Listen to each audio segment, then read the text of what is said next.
இயேசு கிறிஸ்து நாமத்திலே உங்கள் ஒவ்வொருவரையும் வாழ்த்தி இந்த காலை வேளையிலே வரவேற்பதிலே எனக்கு புது வருடத்திலே கொடுத்த ஒரு பெரிய பாக்கியமாக, சலாக்கியமாக, ஆசீர்வாதமாக நான் நினைக்கிறேன். இந்த கால வேளையிலும் கூட நாம் தேவனுடைய சமத்திலே காத்திருப்பது தேவனுடைய சுத்த கிருபை கிருபை கிருபை கிருபை.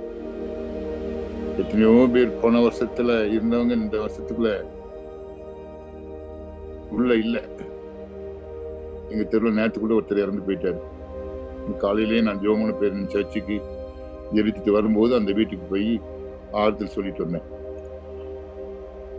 பிரியமானவர்களே, எந்த நேரத்துல யார் போவாங்கன்னு ஒண்ணும் தெரியாது.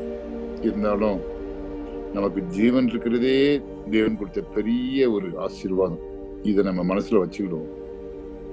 நம்ம டெம்பரரி திங்கிங்ஸ் காரியங்களுக்காக கொஞ்சம் ஒரு சொற்ப அல்லது அற்ப காரியத்துக்காக நாம நேரத்தெல்லாம் வீணடிச்சு செலவு பண்ணிருக்கோம் போன வருஷத்துல. ஆனா இந்த வருஷத்துல காலத்தை நம்ம பிரயோஜனப்படுத்திக் கொள்வோம். தேவனுடைய பிரச்சனத்துக்குள்ள காலையிலேயே நீங்க போய் எழும்பி ஓடி போய் உட்கார்ந்துருங்க. ஆண்டவரே, இந்த நாள்ல நாங்க என்ன செய்யணும், உங்களுடைய கருத்தை பிடிச்சு நடத்தோம் அப்படின்னு சொல்லுங்க. உபாகமம் 38வது அதிகாரம், உபாகமம் 31வது அதிகாரம் 8ஆம் வசனத்துல கர்த்தர் உங்களுக்கு முன்னே போவார், உங்களோடு கூட இருப்பார், அவர் உங்களை விட்டு விலகுவதும் இல்லை, கைவிடுவதும் இல்லை, பயப்படாதுங்க, கலங்காதுங்க அப்படின்னு தேவன் மோசே மூலமாக நமக்கு ஒரு நல்ல வாக்குத்தத்தத்தை கொடுத்திருக்கின்றார்.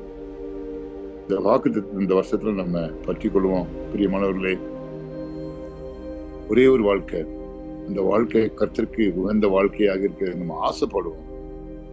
கர்த்தர் நம்ம உபயோகப்படுத்தணும்னு ஆசைப்படுவோம். காலையிலிருந்து ராத்திரி வரைக்கும் கர்த்தரையே பிரியப்படுத்தணும்னு ஆசைப்படுவோம். நமக்கு எட்டாத பெரிய காரியங்களை கர்த்தர் செய்வாரு. இந்த கால வேளையில நான் அதிகமாக ஒரு பாட்டு பாடிக்கிட்டே இருந்தேன். வானமும் பூமியும் படைத்த வல்ல தேவனிடமிருந்து எண்ணுக்கடங்கா நன்மைகள் வருமே அப்படின்னு இந்த பாடல்ல ஒரு வரி வருது. ஆகிய நல்ல பிரியமானவர்களே, நமக்கு ஒத்தாசை வரும் பர்வதத்தை நேர நோக்கி நம்ம இந்த வருஷத்துல பார்ப்போம். ஆண்டவர் நமக்கு பெரிய பெரிய காரியங்களை செய்து முடிப்பார். சரி, என்னோடு கூட அப்போஸ்தலர் 6ஆம் அதிகாரம் 7ஆம் அதிகாரத்தை திருப்புங்க. இந்த வருடத்துல நம்ம கொஞ்சம் தியானத்துக்கு சில குறிப்புகளை வச்சு, விசேஷமாக வேதத்துல உள்ள பக்தர்கள்,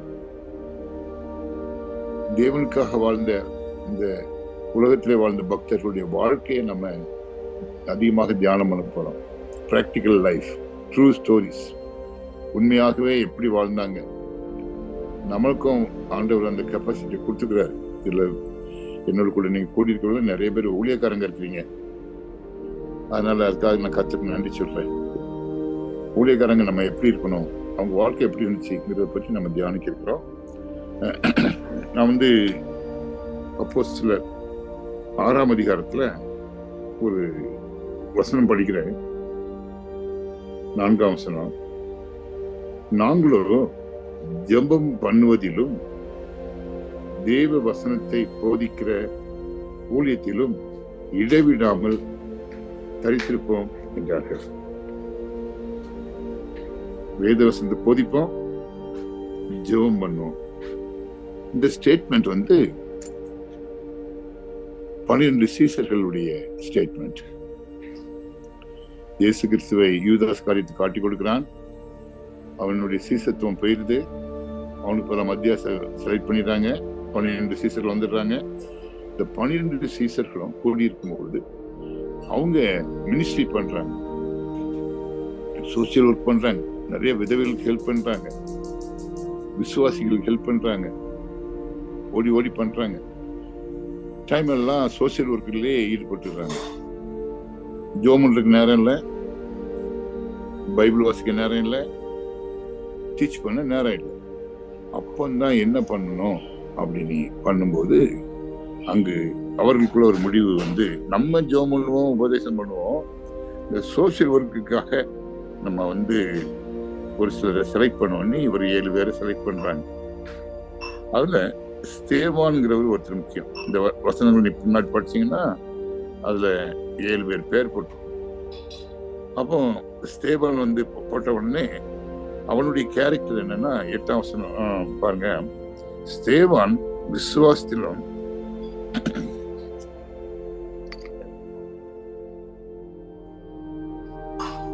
விசுவாசத்தினாலும் வல்லமையினாலும் நிறைந்தவனாய்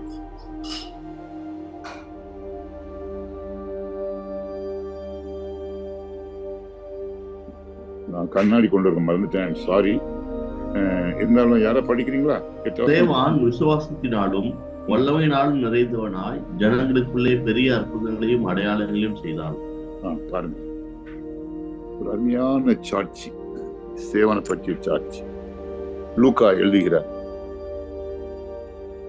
லூக்கா அப்போஸ்தலர் நடவடிக்கை புத்தகத்தை எழுதும்போது ஸ்தேவானை பற்றி 2 அதிகாரத்துல முக்கியத்துவம் படுத்துகிறார். 7ஆம் அதிகாரம் ஃபுல்லா அவனுக்குன்னே டிவோட் பண்ணிட்டார்.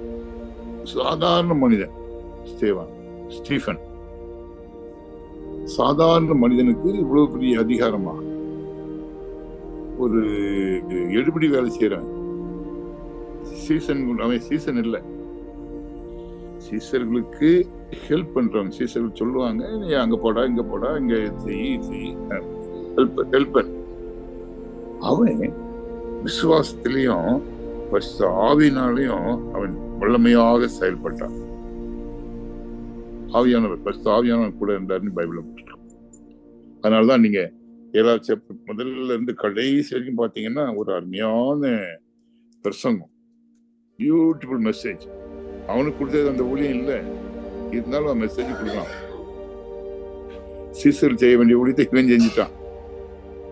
ஆபிரகாம்ல இருந்து ஆரம்பிச்சு கடைசியாக இயேசுக்கு தோல் முடிக்கிறான். அந்த சரித்திரங்கள் எல்லாம் கொண்டு வரான். யாருக்கு சொல்றான் அந்த சரித்திரங்கள்னா? பிரதான ஆசாரியர்களுக்கு, அவனை துன்புறுத்துறவங்களுக்கு, அவனை பாடுபடுத்துறவங்களுக்கு. பிரியமானவர்களே, ஒரு ஸ்தேவானுடைய வாழ்க்கை பரிசுத்தமான வாழ்க்கையாக இருந்தது. அவன் தேவனால் உபயோகப்படுத்தப்பட்ட ஒரு மனிதன். நீங்களும் நானும் ஒரு ஸ்தேவானை போல இருக்கணும்னு ஆசைப்படும் பொழுது தேவன் நம்மை உபயோகப்படுத்துவார். தேவ வசனங்களை போதிக்கிறதிலும் ஜெபிப்பதிலும் நம்மை உற்சாகப்படுத்துவார். ஒருவேளை அது நமக்கு ஊழியமா இல்லாட்டினா கூட, நம்முடைய ஊழியங்கள் வந்து நமக்கே வேலைக்கு காலையில போனா சாயங்காலம் தான் வரோம், கஷ்டம், இப்படிலாம் ஒரு சிலர் வந்து நம்ம இதுல இருக்கிறோம். இந்த குரூப்ல நேரம் இல்லை, பைபிள் படிக்க நேரம் இல்லை, ஜெபம் பண்ண நேரம் இல்லை. காலையில வேலையில தொட்டுட்டோம்னா அங்க எஜமான் வந்து சாயங்காலம் வரைக்கும் புடிஞ்சு எடுத்துடுறாரு. அப்பதான் நம்ம வீட்டுல வாடகை கட்ட முடியும், இல்லை சாப்பாடு சாப்பிட முடியும். அந்த மாதிரி நிலைமையில உள்ளவங்க நிறைய இருக்காங்க. அதே மத்தியில் தேவனை நாம் கொடுக்க கற்றுக்கொள்ள வேண்டிய ஒரு ஸ்தேவனுடைய வாழ்க்கை பாருங்க. அவன் பரிசுத்தாவினால் நிரம்பினவனாக பரிசுத்தமாக வாழ்ந்ததுனால அவனுடைய வாழ்க்கையில அவன் வந்து நல்ல ஒரு விசுவாச வீரனாக காணப்படுகிறான். விசுவாச வீரனாக பலரை விசுவாசத்துக்கு கொண்டு வரும் மகனாக இன்னைக்கு கூட அவன் மரித்தாலும் பேசுகிறான். கடந்த நாட்களிலே நான் ஒரு அருமையான ஒரு முதிர் வயதுள்ள ஒரு சகோதரனை சந்தித்தேன். ஏறக்குறைய ஒரு 20 வருஷம் அவர் எனக்கு ஃப்ரெண்டு. அவருக்கு வயசு 91. என்ன சார் 91 வயசு உள்ள ஒரு ஃப்ரெண்டுன்னு சொல்றீங்க? அண்ணன் தானே சொன்னோம். இல்லை, நாங்க 2 நண்பர்கள் தான். அவர் பேர் ஸ்டீஃபன். பெரிய கோடீஸ்வரன். இங்க கேஜிஎஃப்ல ஒரு 30 ஏக்கர்ல வாங்கி அங்க வந்து மாடுகள் எல்லாம் ஆஸ்திரேலியா வந்து மாடு ஏரோப்ளேன்ல கொண்டு வந்து வச்சு வளர்த்துட்டு இருக்காங்க. அவங்க டாக்டர், அவங்க சன்னின்லாம் அதுல ஒரு மேனேஜர் இருக்கும்போது நான் வந்து அவரோட கூட பழக ஆரம்பித்தேன். நட்பு நல்லா ஆக்கி கடைசியில எனக்காக அவர் வந்து ஜெபம் பண்ண ஆரம்பிச்சிட்டார். சடனா ஒரு நாள் சொன்னாரு, நான் வந்து நான் கேஜிஎஃப்ல இருக்க போறதில்ல, கோலாறுல இருக்க போறதில்ல, நான் ஊர் பக்கம் போறேன், ஊழியம் செய்ய போறேன், ஆண்டவர் இந்த ஊழியத்துக்கு கூப்பிட்டுருக்காரு அப்படின்னு எனக்கு கொஞ்சம் ஷாக் ஆயிடுச்சு. இவ்வளவு பெரிய கோடீஸ்வரன் எப்படி ஊழியத்துக்கு போறேன்? இந்த கடந்த ஒரு 10 வருஷமா அவருடைய வாழ்க்கையை நான் பார்க்கறது வந்துட்டு ஃபார்மை விட்டு வந்துட்டாரு, பிச்சைக்கார மாதிரி போறாரு, கிராம கிராமமா போறாரு, பஸ்ல ஏறி போறாரு. எனக்கு ஆச்சரியமா 91 மனுஷன் காலையிலே 3 மணிக்கு எழும்புறேன், உடனே பச்சை தண்ணியில குளிப்பேன், நானே ஒரு தோசை சொல்லுவேன், ஒய்ஃப் இறந்துட்டாங்க, தோசை சொல்லுவேன், நானே சாப்பிடுவேன், பாருங்க வழி வந்திருக்கேன், ஒரு டீ குடிப்பேன், டீ குடிச்சு ஒரு பேப்பர் வாங்குவேன், போவேன், திருப்பி சர்ச்சுக்கு போயிடுவேன், சர்ச்சில் டெய்லி மணிக்கணக்கில் உட்காந்து ஜோமினிட்டே இருப்பேன்.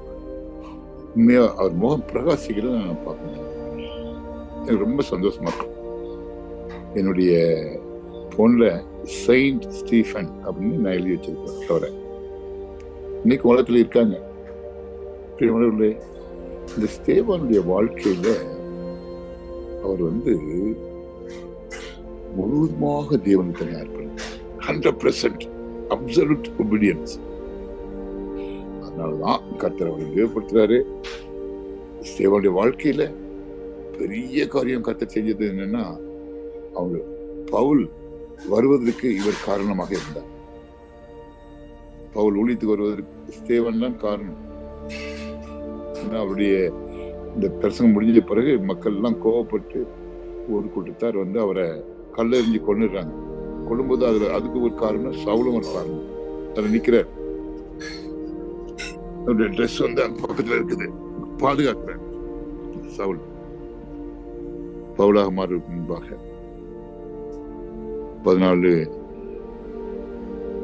நிருபங்களை எழுதிய பவுல் அங்கு தேவனை ஏற்றுக்கொள்கிறார்.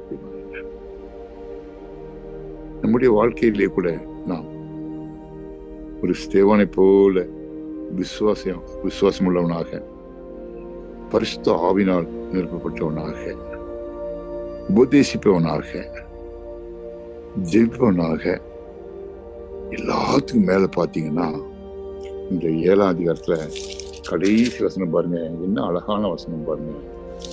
அவனுக்கு இயேசு கிறிஸ்து சலிட்டு அடிப்பாரு பாருங்க. ரொம்ப பிடிச்ச வசனம். அதுக்கு முன்னாடி 59 அதுக்கு முதல் வசனம் படிங்க, கடைசி முதல் வசனம். அப்பொழுது கர்த்தராக இயேசுவே என் ஆவியை ஏற்றுக்கொள்ளும் என்று ஸ்தேவான் தொழுது கொள்கையில் அவனை கல்லெறிந்தார்கள். அப்புறம் அவனோ முழங்கால் படியிட்டு, ஆண்டவரே இவர்கள் மேல் இந்த பாவத்தை சுவராதிரும் என்று மிகுந்த சத்தமிட்டு சொன்னான். இப்படி சொல்லி நித்திரை அடைந்தான். இன்னொரு வருஷம் இருக்கும், இயேசு கிறிஸ்து பாக்குறேன் பாருங்க, அந்த 56 அதோ வானங்கள் திறந்திருக்கிறதையும் மனுஷகுமாரன் தேவனுடைய வலது பாலத்தில் நிற்கிறதையும் காண்கிறேன் என்றான். பாருங்க, பைபிள்ல எங்கேயுமே இயேசு கிறிஸ்து இறந்த பிறகு அவர் நின்னார்னு போட்டிருக்காரு, உட்கார்ந்து இருந்தாருன்னு போட்டிருக்கோம், பிதாவோடு உட்கார்ந்து இருந்தாருன்னு போட்டிருக்கோம். இங்க பாருங்க, நிக்கிறார், மனுஷகுமார் நிக்கிறதை நான் பார்க்கிறேன். நிக்கிறத பாக்குறாருன்னா என்ன அர்த்தம்னா, வெல்கம், சேவான வெல்கம் பண்றாரு இயேசு கிறிஸ்து.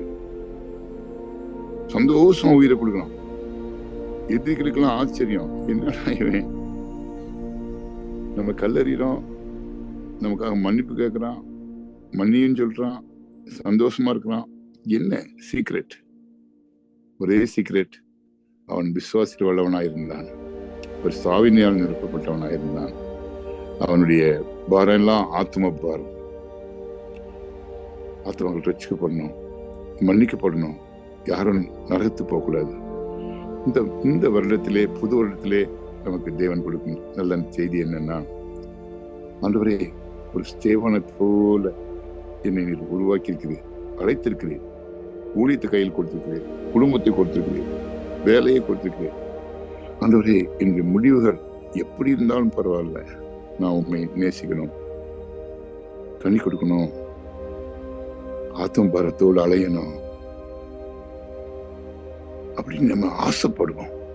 ஆசைதான் படணும், மற்றது அவர் பார்த்துக்கிடுவார். நிறைய நேரங்கள்ல நம்ம எதுக்கு ஆசைப்படுறோம்னா, ஐயோ சம்பளம் பத்தலையே, கொஞ்சம் கூட இருந்தா நல்லா இருக்குமே, வெஹிக்கிள் நல்லா இல்லையே, இந்த லேட்டஸ்ட் வெஹிக்கிள் இருந்தா நல்லா இருக்குமே, வீடு சொந்த வீடு இல்லையே, சொந்த வீடு இருந்தா நல்லா இருக்குமே. சரி, நம்மளுடைய நேரத்தெல்லாம் நம்ம வீணடிக்கிறோம்.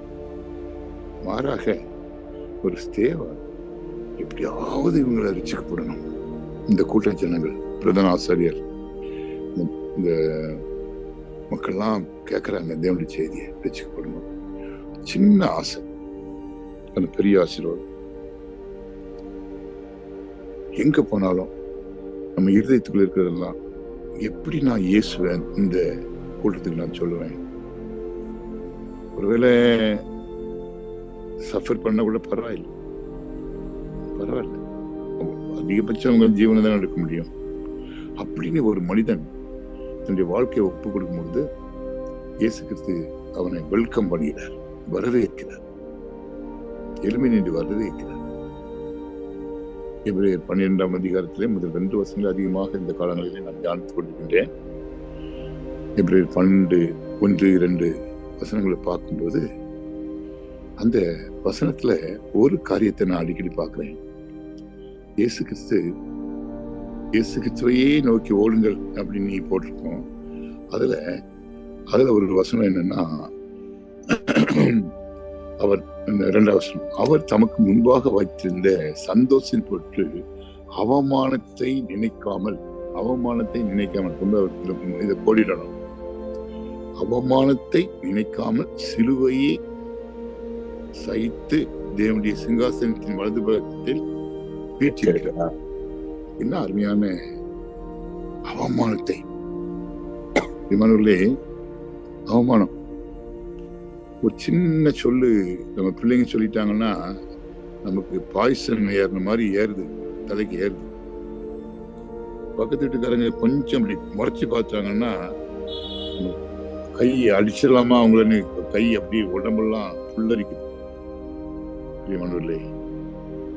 நாம் ஜாக்கிரதையாக இருக்கணும். இந்த வருடத்துல கர்த்தர் கொடுத்த ஊழியத்தை நம்ம உண்மை உத்தமமாக செய்யணும். இந்த நாள் ஒரு போன் வந்துச்சு எனக்கு. ஒரு சொல்றாரு என்கிட்ட, ஜோமன்னு சொல்றாருங்க. சரி, நான் கோபுறேன். போன வருஷத்துல ஜனவரி மாசத்துல என்னை அடிச்சுட்டாங்க. ஒரு 2-3 பேர் சேர்ந்து என்னை அடிச்சுட்டாங்க. எப்படியாவது இந்த ஜனவரிக்குள்ள அவங்களை கொலை பண்ணணும்ன்றது என்னுடைய ஆசை. 3 பேரையும் கொலை பண்ணணும். 3 பேர் கொலை பண்ணணும். கொலை பண்ணிட்டு நிறைய ஜெயில போய் உட்கார்ந்துருக்கணும். துடிச்சுக்கிட்டு இருக்கிறேன். எனக்கா ஜெபம் பண்ணிடுங்க. எனக்கு ஜெபம் பண்றது, கொலை பண்றதுக்கு நான் இதுக்கு ஜெபம் பண்ணணும்? பாஸ்டர்களுக்கு அதான வேலையா?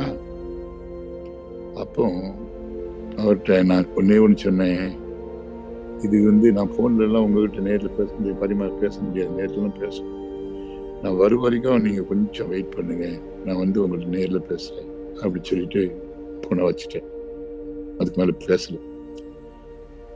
அந்த ஆள் கொலகாரன் தான், பண்ணினாலும் பண்ணிடுவான். ஒரு பாஸ்டரை அவரு அந்த சிஎஸ்ஐ பாஸ்டரை அங்கேயோடு இருக்கும்போது ஓடி ஓடி துரத்தினார். கையில் ஒரு பெரிய அருவாளை வச்சு அவரை சர்ச்சில் இருந்து துரத்திட்டு போனவன். அவன் எனக்கு போன் பண்ணி சொல்றான். எனக்கு கொஞ்சம் வேதனையா தான் இருந்தது. இருந்தாலும் ஆண்டவரே, இப்படி மக்கள் ரிவெஞ்ச் எடுத்து இந்த உலகத்துல இருக்கிறாங்களே, உலகத்துல இப்படிப்பட்ட அடிச்சுட்டா அவனால நான் அடுத்தது கொலை தான் பண்ணுவேன் அப்படின்னு இருக்காங்க. அவங்க கிறிஸ்தவங்க, சர்ச்சில் முதல்ல இருப்பாங்க, எல்லாம் பண்றாங்களே ஆண்டவரேன்னு எனக்கு ஒரு பெரிய ஒரு கேள்விக்குறியாக இருக்கு. பிரியமானவர்களே, ஒன்னே ஒண்ணு, இந்த உலகத்துல நீங்களும் நானும் இந்த நம்ம எபிரேயர் 12ஆம் அதிகாரத்தில் சொன்னது போல நாம் அவமானத்தை எண்ணாமல், அவர் தான் நம்முடைய ஹீரோ. இயேசு கிறிஸ்து சிலுவையில அறையப்பட்டாரு. இங்க இயேசு கிறிஸ்து போல இங்க கல்லறிறாங்க, அதை சந்தோஷமாக ஏற்றுக்கொள்றார், அக்செப்ட் பண்ணிக்கிறார். அவருக்கு முழங்காலில் நின்று ஜெபம் பண்றாரு. பாருங்க, ரொம்ப எனக்கு இந்த வசனம் ரொம்ப பிடிச்சது. தேவன் கடைசி நேரத்துல அவனோ முழங்கால்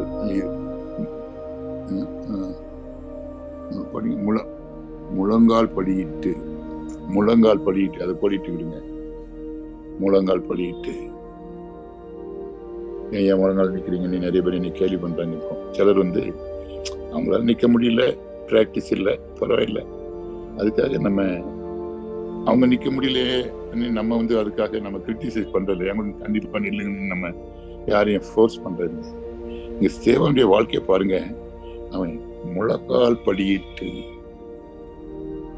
பிரியமானவர்களே, ஆண்டவர் நமக்கு முழங்கால் கொடுக்குற வரைக்கும், முழங்கால் ரிப்பேர் ஆகிற வரைக்கும் இந்த முழங்கால் படிட்டாச்சுன்னா அது ரொம்ப பிடிக்கும் ஆண்டவருக்கு. ஆண்டவர் எலுமிக்கிறாரு, இயேசுக்கு எலுமினேட் பண்றாரு. இவன் முழங்கால நின்று அத ஆண்டவர் கொடுத்த பாடுகளை அனுபவிக்கிறான். இந்த நாட்கள்ல தேவன் கொடுத்த ஒரு அருமையான வாய்ப்பு, காலையிலேயே தேவன் சமூகத்துல காத்திருக்கிறது, கற்றுக்கொள்றது. அது மட்டும் இல்ல, தேவன் உங்களுக்கு ஒரு நல்ல தலைவர்களை கொடுத்திருக்கிறார். செப்பல் ஊழியத்துல பாத்தீங்கன்னா நிறைய பேர் பரிசுத்தமா இருக்கிறாங்க. அது எனக்கு ஒரு சந்தோஷமான காரணம். அவங்களை நம்பலாம்ப்பா, அவங்க திருடு பண்ண மாட்டாங்கப்பா, ஏமாற்ற மாட்டாங்க, பொய் சொல்ல மாட்டாங்க, அவங்க ஜோமன்ற மனுஷங்கப்பா, கையில எந்த நேரம் பைபிள் வச்சிருக்காங்கப்பா. அருமையான சாட்சிய பல தேவனுடைய பிள்ளைங்களுக்கு தேவன் இந்த சோசியலுக்கும் கொடுத்துருக்காரு, பாஸ்டர்ஸும் கொடுத்துருக்காரு, பாஸ்டர் பிள்ளைங்களுக்கும் கொடுத்துருக்காரு. இருந்தாலும் ஒரு சில குறைகள் ஒரு சிலத்தை உண்டு. இந்த குறைகள் மத்தியிலையும் ஆண்டவர் அவங்களை உபயோகப்படுத்துறார், எச்சரிக்கிறார். விசேஷமாக இந்த நாட்களிலே நாம் நமக்கு எட்டாத காரியங்களை செய்யும் தேவனை நோக்கி நாம் காத்திருக்க வேண்டும். நேற்றைய தினத்திலே 1ஆம் தேதி நான் 31ஆம் தேதி ஒரு காரியத்துக்காக அந்த ஆராதனை நடத்தணும், பெர்மிஷன் வேணும்ங்கிறதுக்காக நேரே எங்க ஏரியா போலீஸ் ஸ்டேஷன்ல போய் பார்த்து போறேன். உள்ள நுழைஞ்சோன்னா வாங்க சார் ஒரே வரவேற்பு. என்னடா இது, நம்ம பெர்மிஷன் வாங்குறதுக்கு வரவேற்பு இன்ஸ்பெக்டர் கூப்பிட்டு போயிட்டாங்க. நிறைய பேர் கள்ளங்களும் நிறைய இருக்காங்க. இருந்தாலும் இன்ஸ்பெக்டர் ரூம்ல அவரு நேர கூப்பிட்டு போயிட்டாங்க, அவர் பெர்மிஷனை கேட்கல. என்ன சார் அப்படின்னு, போன வருஷம் எங்க ஏசி வந்தாருங்க உங்க ஹோம்க்கு, assistant commissioner of police. Assistant commissioner போலீஸ்னா பெங்களூர்ல அவருக்கு 2வது இடம், நம்பர் 2 இன் பெங்களூர் போலீஸ். போன வருஷம் வந்தாருங்க. பெரிய பெரிய ஆபீசர்ஸ் எல்லாம் வந்தாங்க. 1ஆம் தேதி அவங்களுடைய புது வருஷத்தை உங்க ஹோம்ல பல்சங்க செலிப்ரேட் பண்ணாங்க. இந்த வருஷம் நாங்க வாரோம் சார், நீங்க கொஞ்சம் கரெக்டா 10 மணிக்கு கொஞ்சம் ஏற்பாடு பண்ணிருங்க அப்படின்னு இன்ஸ்பெக்டர் என்ற ரெக்வெஸ்ட் பண்றேன். சரி அப்படின்னு சொல்லிட்டு ஒரு எத்தனை பேர் வருவீங்கன்னு கேட்டேன். ஒரு 10 பேர்னு அவர் சொன்னாரு. ஆனா நேற்று 15 பேர் வந்துட்டாங்க. பட்டப்பட்டே வந்துட்டாங்க. ஏசி வந்தாரு. ஏசி வந்தவரு அவரு ரொம்ப அப்படியே மனம் உடைஞ்சு போயிட்டார். பிள்ளைங்களெல்லாம் பார்த்த உடனே மனம் உடைஞ்சிட்டு 3 தடவை சொன்னார் என்கிட்ட, கண்டிப்பாக என்னுடைய ஃபேமிலியோடு கூட நான் தனிமையாக இந்த பிள்ளைங்களோடு இருக்கணும். 3 தடவை என்கிட்ட தனியா சொல்லிட்டு, நான் கண்டிப்பா தனியா வரேன், டைம் சொல்லிட்டு எப்போ வரணும் அவங்க என்கிட்ட கேட்டேன். நான் சொன்னேன், சனிக்கிழமை மத்தியானம் ஞாயிற்றுக்கிழமை மத்தியானம் வாங்க சார், கண்டிப்பா வரேன். அந்த கூட வந்திருந்த எங்க லோக்கல் இன்ஸ்பெக்டர் எல்லாரும் முடிக்கிறாங்க. என்னடா இது மனுஷன், நான் ஒரு இன்விடேஷன் கொடுக்கல, அவர் யாருன்னே தெரியாது. கர்த்தர் கர்த்தர் கர்த்தர் கூட்டம். இதே போலீஸுக்கு பயந்து எத்தனை வருஷம் நான் இருந்திருக்கேன் தெரியுமா உங்களுக்கு? எந்த நேரத்துல சர்ச்சை உடைப்பாங்களோ, எந்த நேரத்துல சண்டை வருமோ, எந்த நேரத்துல எதாகுமோ, என் உயிருக்கு ஆபத்து. 2-3 தடவை அடிக்க வந்துட்டாங்க, கொல்ல வந்துட்டாங்க. நவனித்தெல்லாம் அடிச்சுட்டாங்க. அப்பெல்லாம் போலீஸ் ஸ்டேஷன் போகும்போது போலீஸ்காரங்களை கண்டுக்கிட மாட்டாங்க, போலீஸ்காரங்களே கண்டுக்கிட மாட்டாங்க. ஏன் ஒரு போலீஸே நம்முடைய மூப்பர் ஒருத்தர் அடிக்கிறாரு என் கண்ணு முன்னாடி சர்ச்ல. அதெல்லாம் நான் என் கண்ணால பார்த்தேன் ஊழியத்தின் பாதையில. அதே போலீஸ் வீட்டுக்கு போயிட்டேன். நான் திருப்பி போய் ஏன்பா உனக்கு பதவி போயிடும், தயவு செய்து இந்த மாதிரி அடிக்கிற விஷயத்த வைக்காத, எங்க சர்ச்சுக்கு வந்தா கலாட்டா பண்ண கர்த்தர் பார்த்துக்கிடுவாரு, அடிக்காத, நல்லது இல்லை அப்படின்னு ஒண்ணு. அவன் என்ன சொன்னான் தெரியுமா? சார் தெரியாம பண்ணிட்டேன் சார், யாரோ சொன்னாங்கன்னு வந்துட்டேன் சார், நீங்க மன்னிச்சுக்கிடுங்க சார் அப்படின்னு மன்னிப்பு கேட்டான் வீட்டுல வச்சு. பிரியமானவர்களே, நம்முடைய காரியங்களை எல்லாம் கர்த்தர் செய்தார்னு நம்ம சொல்லணும். இந்த வருஷத்துல கர்த்தர் சூழ்நிலைகளை மாற்றுகிறவர், நம் தேவைகளை சந்திக்கிறவர். இந்த பாட்டை நீங்க அடிக்கடி பாடுங்க. எனக்கு ஒத்தாசை வரும் பர்வதன் நேரா என் கண்களை ஏறெடுப்பேன். அந்த பாட்டை முடிஞ்சிருந்தா நீங்க இன்னைக்கு பாடுங்க, சந்தோஷமா இருங்க. இந்த வருஷம் முழுவதும் தேவன் தம்மை உங்கள் ஒவ்வொருவரையும் ஆசீர்வதிப்பதாக. ஜெபம் பண்ணலாம். அன்புள்ள ஆண்டவரே, இந்த அருமையான காலை வேளைக்காக உங்களுடைய பிரசனத்துக்காக நாங்கள் துதிக்கிறோம், ஸ்தோத்தரிக்கிறோம். ஒரு ஸ்தேவனுடைய வாழ்க்கையை எங்களுக்கு முன்பாக வைத்திருக்கிறீர் ஆண்டவரே. அவன் கடைசியாக முழங்கால் படியிட்டு ஆண்டவரே அவன் தன்னுடைய பாடுகளை முழுமையாக ஏற்றுக்கொண்டான். ஒருவேளை அவன் பெரிய ஊழியம் செய்யல ஆண்டவரே, சாதாரண ஊழியம் செஞ்சான். ஆனா ஒன்னே ஒண்ணு, அவனுக்கு வேத அறிவு இருந்துச்சுப்பா. ஆபிரகாம் முதல் இயேசு கிறிஸ்து வரை உள்ள சரித்திரத்தை அழகா எக்ஸ்பிளைன் பண்ண ஆண்டவரே. எங்களுக்கு அப்படிப்பட்ட அறிவை தாரும். அதிகமாக மற்றவர்களுக்கு சுவிசை சொல்றதுக்காக ஆத்ம பாரத்தை கட்டளையிடும் ஆண்டவரே. ரிஸ்க் எடுக்க கிருபை தாரும், ரிஸ்க் எடுக்க கிருபை தாரும். பரிசுத்தமானவரை நிரம்பிய வாழ்க்கை வாழ கிருபை தாரும். பரிசுத்தமானவர் மீண்டுமாக உடைய ஆளுகை கர்த்தாவே அடிமல் ஒவ்வொருவரையும் ஒப்பு கொடுக்கிற இந்த வருஷம் முழுவதும் அன்றைய இப்படி பலத்த கருத்தை நாங்கள் ஒவ்வொருவரும் காண கிருபை செய்யும். இயேசுக்கு தமிழ் கேட்கிற தாப்பனே, ஆமென். ஆமென். ஆத்துமாவே கர்த்தரை ஸ்தோத்திரி, என் முழு உள்ளமே